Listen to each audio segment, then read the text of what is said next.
You know what I love, Alec? I love Amiibos, dude. I love them. Like, I just find they add so much value to the game when you purchase it. When you purchase a game, let's just say in US dollar terms, for $50, then you go and buy an Amiibo for $25. You know you're getting value. That's what I personally feel. How can I disagree? I mean, Nintendo certainly don't. What? Nintendo obviously like their Amiibo. All right, we're gonna give that a second go now. I think what Alec's trying to say is New World recently. This is the theme this week. Fast travel is the fast theme travel of is this a new week. thing to pay for. It seems like it is. They're monetizing fast travel. It looks like potentially, so you claim, and it looks like Zelda is also looking to do that too with their 35th anniversary of Skyward Sword. Let's get into it after the drop. 10th anniversary of Skyward Sword, 35th anniversary of Zelda. That's what I mean. That's okay. Let's get into it. Let's get into it.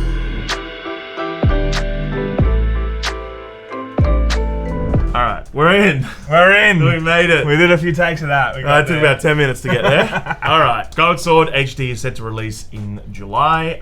It marks the 10th anniversary of Skyward Sword releasing on the Wii and the 35th anniversary of the Zelda series. This year marks the big celebration that Nintendo is supposed to be holding for Zelda. And before we even get into it, do you think we're going to see more Zelda titles this year? I'm surprised we haven't seen like a triple like we've done with Mario, you know, Sunshine, Galaxy, and 64. I'm hoping that we still see that with Wind Waker, Majora's Mask, and Ocarina of Time, or something like that. Yeah, I hope so. Like, I just, at the very least, I want the Wii U versions, the Wind Waker and the Twilight Princess, to be brought forward. But regardless, I'd be happy with that. But yeah, anyway, this is the celebration they've got going at the moment. It's the re-release of a mixed. There's a mixed appreciation for Skyward Sword. I think the quality of life changes that they're making will help. The controls in Skyward Sword were not good. That's being addressed. It'll be out on the 16th of July. What will also be out on the 16th of July is the, what is it, a Loftwing? It's a Loftwing Amiibo and Zelda Amiibo. It's priced at $25 US dollars. US, normally 16 for an Amiibo. This is 25. So this is a. This game's probably going to be $60. This is a big boy. Yeah. What does this Amiibo give you? Well, obviously it's incredible value. It's incredible value. It's an amazing figurine. But most importantly, as shown by the trailer that Nintendo dropped today, this Amiibo will actually allow you to fast travel from any point in the game's world. And let's be clear that you can actually already fast travel within Skyward Sword, but you have to be at certain particular totems.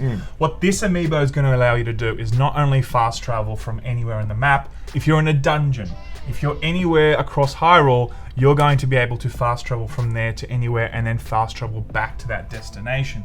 Now, unfortunately, you won't be able to fast travel to a better Zelda game, though. Sadly, so, no. I mean, there's only so much that $25 can really do for you.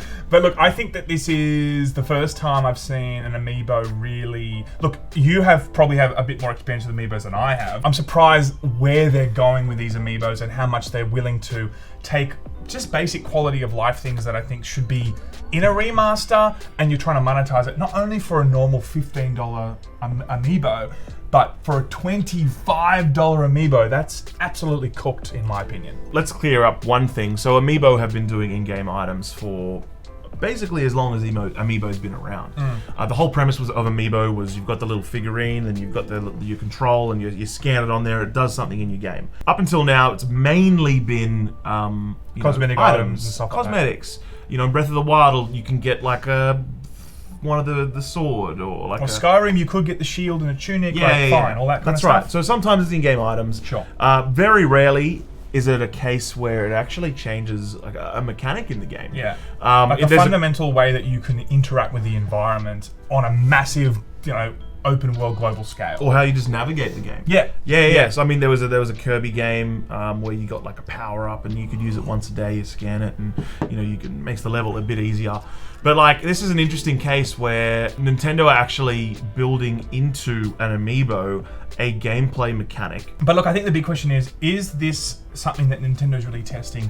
Again, we've made it clear that Amiibos have been around for some time. Yes, they've always assisted in your gameplay, but this feels like it's really the next level in terms of giving you something that just makes the game better. It's just a mechanic that people want so badly to be able to, fast travel at any point of time. This is definitely making a statement, I think. And if this goes well for Nintendo, this sells a lot more Amiibos, especially from a price tag of $15 US to $25 US. I'm really worried that we're going to see other games come out and they start doing this with more and more Amiibos. It's important to note that you can fast travel within the game normally. So at the start, at the front of temples or in the center of towns, there are signposts where you can go up. You can save your game or you can fast travel. Yeah. This is really just a convenience thing, but it's extremely convenient. It's borderline more. It's more than I know what you're saying. At the start of the dungeons, but if you're in the middle of a dungeon, or if you're in the middle of Hyrule Field or whatever, those kind of things really make it. It just really feels like it's a feature you really want. But it's just like if you're in a dungeon and you run out of an item, let's say arrows or bombs or whatever, you can just literally fast travel to Skyloft, go buy a bomb, and then it allows you to fast travel directly to where you were in that point at that dungeon. Is it going to break the game? No. But there is an interesting conversation being had about speedrunning of the game and how it's going to affect the speedrunning community. I don't really care about the speedrunning side of things. It's not my bag, but for these people it's really important, and I think that is an interesting question. Yeah. But more to the core game, this is an extremely convenient and potentially powerful mechanic. Even though it's a single-player game, doesn't matter the power. Yep. The Nintendo are giving to you, and yes, to your point, if this is successful, Nintendo are probably going to be taking a look and maybe implementing this more. I don't really want to ham it up, but I will say two things. Number one, I really think that remasters are a celebration. I know that you don't necessarily. We're talking about this off camera. I think that when they bring out Mass Effect, or if they bring out something, it could be Resident Evil 2 remake, Final Fantasy 7 remake, or whatever, right? It's a celebration for the community. It's a way of saying, yes, it's a way for the developer to make more money, but it's also a way to say that the community gets to replay some of the groundbreaking or pivotal moments in gaming. And I just don't think that these types of moments are the time that Nintendo should be testing and also implementing things that are just going to be so fundamentally game-changing to some in some capacities, especially when we've seen that a lot of first-party titles from Nintendo are fairly monetized and the quality is so high. That's kind of what their reputation is really all about. And these are the things that I don't want them to be delving more into in the future, personally. Yeah, maybe I'm a bit more cynical. I don't think remasters are a celebration of a game. I think it allows the community to celebrate a game. It's a gaming celebration. But for the companies, it's a way to make more money on something they've already sold you. I buy remasters, I like them, but let's be realistic. By that logic, this is actually the perfect opportunity for Nintendo to do something like this. They make improvements and it's good, and I will play it because I didn't like it back on Wii. I intend to play this. But they're double dipping on the game. This is a perfect example for them to test the waters with an Amiibo feature like this. Say, hey, you can do this in the game now. Do you want to give us the $25?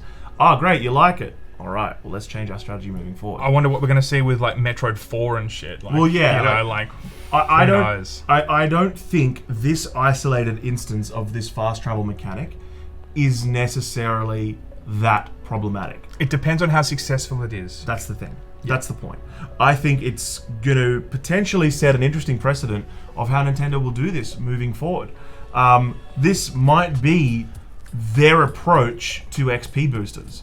Rather than just selling you something on some storefront, you buy the figurine, and yes, you get the figurine, it's on your shelf, it's a thing, but it also gives you that in-game benefit.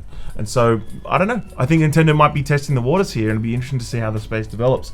In the next, well, certainly after the release of Skyward Sword, and the success of this Amiibo, and ongoing. I think it'll be too soon for any other games that are close currently in development to actually implement anything of real change in the next 6 to 12 months. It'll probably take a little bit longer. If this is to be wildly successful, then we won't see these types of things until a little bit later, I think.